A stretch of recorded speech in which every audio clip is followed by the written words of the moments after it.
Assalamualaikum warahmatullahi wabarakatuh. Apa kabar semuanya anak-anak? Alhamdulillah, luar biasa. Allahu Akbar.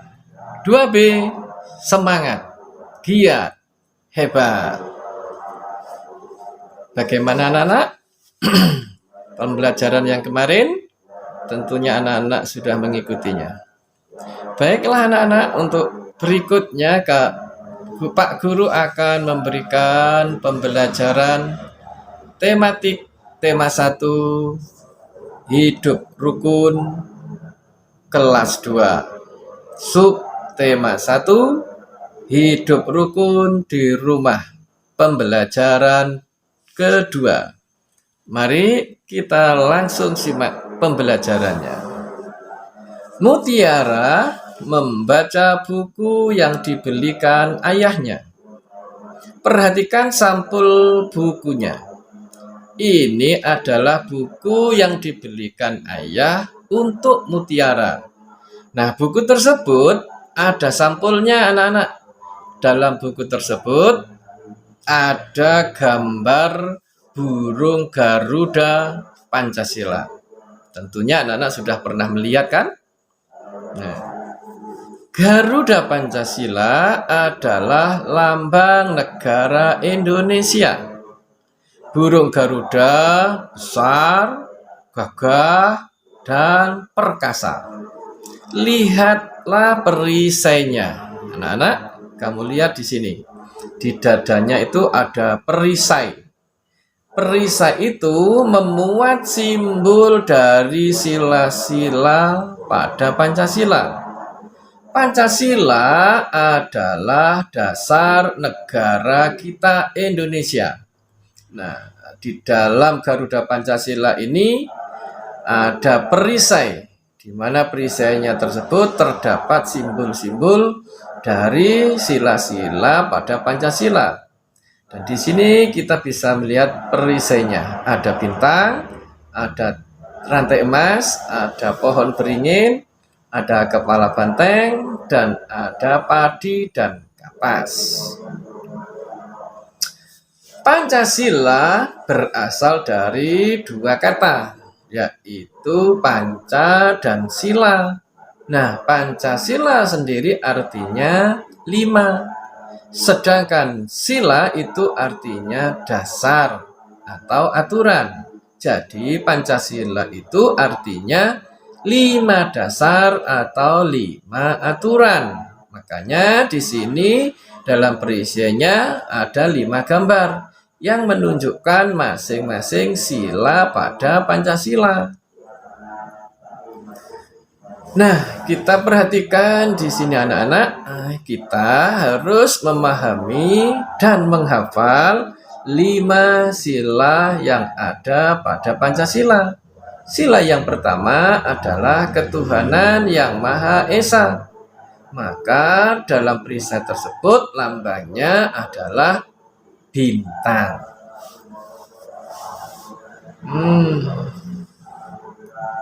Sila yang kedua berbunyi kemanusiaan yang adil dan beradab. Di situ dilambangkan dengan rantai emas. Lalu sila ketiga persatuan Indonesia dilambangkan juga dengan gambar pohon beringin. Sila keempat berbunyi kerakyatan yang dipimpin oleh hikmat kebijaksanaan dalam permusyawaratan perwakilan. Dilambangkan dengan gambar kepala banteng. Sila terakhir atau sila kelima adalah keadilan sosial bagi seluruh rakyat Indonesia. Itu dilambangkan dengan simbolnya padi dan kapas. Nah, anak-anak harus hafalkan 5 sila Pancasila tersebut. Sekarang kita lihat sila pertama. Tadi simbolnya adalah bintang karena berhubungan dengan ketuhanan yang Maha Esa. Sila kedua itu simbolnya rantai emas. Sila ketiga simbolnya pohon beringin. Sila keempat, kita lihat simbolnya kepala banteng.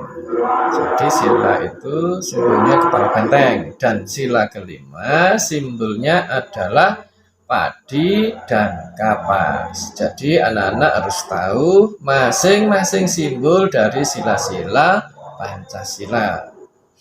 Contoh penerapan sila pertama daripada Pancasila. Jadi sila pertama Pancasila itu berhubungan dengan kegiatan keagamaan kita yang berhubungan juga dengan kegiatan kita beribadah kepada Tuhan. Jadi sila pertama gambarnya beribadah. Nah, ibadah ini kita tahu ini menerapkan sila pertama Pancasila. Contohnya gambar orang yang sedang sholat, keluarga yang sedang berdoa, sedang makan, keluarga yang pergi ke gereja, lalu ada juga keluarga yang sedang beribadah pura, beribadah di wihara, dan ibadah lagi di kelenteng. Jadi ini menerapkan sila pertama Pancasila. Di Indonesia ada 6 agama, yaitu Islam, Kristen, Katolik, Hindu, Buddha, dan Konghucu. Contoh sila pertama yang kita lakukan di rumah. Jadi ini penerapan di rumah, sila pertama yang dilakukan di rumah, yaitu beribadah bersama keluarga, berdoa bersama keluarga, berdoa sebelum makan, sebelum tidur, sebelum belajar. Dan yang berkegiatan agama Islam di situ membaca Islam, baca Al-Quran, yang Kristen Alkitab, Hindu, Buddha, Konghucu bisa membaca kitab-kitab yang sesuai dengan agamanya. Di sini anak-anak itu menerapkan sila pertama Pancasila. Jika anak-anak rajin beribadah, saat berdoa dan beribadah kita harus bersungguh-sungguh karena kita berdoa kepada Tuhan. Pastinya harus dengan sikap yang baik dan bersungguh-sungguh. Apakah kamu masih ingat dengan kata ungkapan? Ungkapan adalah kata yang memiliki arti lainnya. Masih ingatkah anak-anak arti ungkapan buah tangan dan buah hati? Nah, ungkapan buah tangan dan buah hati ini sudah kita pelajari di pembelajaran kemarin. Berikutnya, tunjukkan mana yang termasuk ungkapan pada percakapan berikut ini. Ada percakapan antara Udin dan Mutiara. Nah, kita akan baca percakapan ini. Lalu akan kita temukan mana saja yang ada ungkapan di situ. Buku kakak banyak sekali, kata Udin. Kakak memang senang membaca buku, jawab Mutiara. Wah, kakak memang pantas dijuluki kutu buku. Ayo, kamu juga harus rajin membaca. Ini ada buku cerita bagus. Judulnya Bintang Lapangan, kata Mutiara. Ceritanya tentang apa, Kak? Tanya Udin. Cerita tentang pemain sepak bola yang rendah hati meskipun sudah terkenal. Berarti dia tidak besar kepala ya, Kak? Terima kasih ya, Kak. Saya boleh meminjam buku kakak, kata Udin. Sama-sama, Dek, jawab Mutiara. Nah, ini percakapan Udin dan Mutiara. Di dalamnya ada ungkapan. Ayo coba anak-anak cari mana saja ungkapan yang ada pada bacaan ini.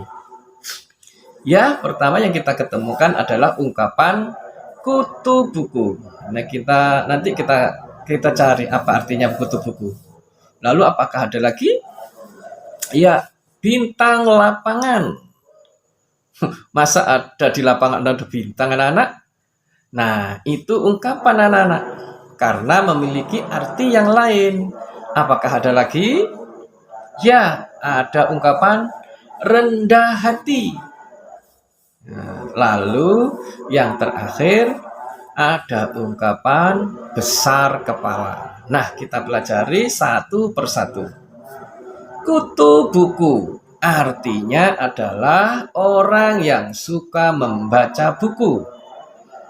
Bintang lapangan artinya orang yang ahli dalam olahraga. Nah, ini anak-anak harus tahu. Kutu buku itu bukan artinya buku yang banyak kutunya. Tidak, tapi orangnya yang suka membaca buku. Sedangkan arti dari bintang lapangan, orang yang ahli dalam olahraga tertentu. Sekarang rendah hati. Rendah hati itu artinya tidak sombong. Nah, anak-anak harus tahu ini, rendah hati itu artinya tidak sombong. Kalau besar kepalanya itu artinya sombong, bukan kepala yang besar. Di sini artinya di sini ada sifat sombong. Nah, kita pelajari satu persatu tentang ungkapan ini. Contoh kalimat ungkapan kutu buku. Di sini Pak Guru akan berikan contohnya. Dio itu anak yang kutu buku. Nah, anak-anak harus tahu kalimat ini, harus tahu mengerti artinya. Dio itu anak yang suka membaca buku. Karena kutu buku artinya suka membaca buku. Contoh yang kedua, Ria dipanggil si anak yang kutu buku. Artinya Ria dipanggil si anak yang suka membaca buku. Nah, sekarang kita lanjutkan. Contoh kali berikutnya adalah ungkapan bintang lapangan. Ronaldo menjadi bintang lapangan sepak bola. Artinya, Ronaldo menjadi pemain yang ahli dalam bidang olahraga sepak bola. Karena bintang lapangan artinya pemain yang ahli dalam bidang olahraga. Contoh selanjutnya, Susi Susanti menjadi bintang lapangan bulu tangkis. Artinya, Susi Susanti menjadi pemain yang ahli dalam bidang olahraga bulu tangkis. Kita lanjutkan ke contoh kalimat dengan ungkapan rendah hati. Walaupun Vio juara kelas, ia tetap rendah hati. Artinya, walaupun Vio juara kelas, ia tetap tidak sombong. Karena arti rendah hati adalah tidak sombong. Orang kaya itu rendah hati. Itu berarti artinya orang kaya itu tidak sombong. Kita lanjutkan ke ungkapan berikutnya, yaitu ungkapan besar kepala. Orang itu besar kepala. Artinya bukan orang itu besar kepalanya. Artinya orang itu sombong. Nah, berikutnya Vivi juara kelas dan anaknya besar kepala. Artinya Vivi juara kelas dan anaknya itu sombong. Ini anak-anak nggak boleh sombong besar kepala ya. Karena besar kepala itu sombong, tidak baik. Nah, dalam percakapan tadi adalah Udin dan Mutiara, kita sudah menemukan berbagai macam ungkapan dan artinya. Ya, ada kutu buku, bintang lapangan, rendah hati, dan besar kepala. Dari percakapan ini ada pertanyaan yang harus anak-anak jawab. Yang pertama, apa arti ungkapan tersebut? Nah, tadi sudah Pak Guru jelaskan kan ya, arti masing-masing ungkapan. Coba kalian ulang, apa itu kutu buku? Ya, kutu buku adalah sebutan orang yang suka atau gemar membaca. Lalu apa itu bintang lapangan? Ya, bintang lapangan itu adalah atau pemain yang sudah ahlinya dalam bidang olahraga. Lalu ada rendah hati yang artinya tidak sombong. Lalu ada besar kepala yang artinya itu sombong. Pertanyaan kedua, apakah Udin dan Mutia saling menyayangi? Iya, Udin selalu saling menyayangi. Bagian percakapan manakah yang menunjukkan mereka saling menyayangi? Nah, tadi si Mutiara meminjamkan buku kepada Udin. Nah, itu menunjukkan kasih sayang, menunjukkan kepada mereka yang saling menyayangi. Pengamalan sila keberapakah yang ditunjukkan oleh Udin dan Mutiara yang saling menyayangi ini? Nah, untuk saling menyayangan ini menunjukkan pengamalan sila kedua, Pancasila, ya. Apakah kamu menyayangi kakak, adik, saudara, dan orang tuamu di rumah? Nah, Pak Guru yakin pasti kamu menyayangi keluarga kalian. Tuliskan contoh pengamalanmu yang menunjukkan kamu menyayangi kakak, adik, saudara, atau orang tuamu. Coba anak-anak buat pengamalan apa yang kamu lakukan yang menunjukkan kasih sayang kepada orang-orang di sekitarmu. Contoh, kamu membantu ibu memasak, itu kamu menyayangi ibumu. Atau berbagi makanan dengan kakak dan adik, itu juga menunjukkan rasa saling menyayangi.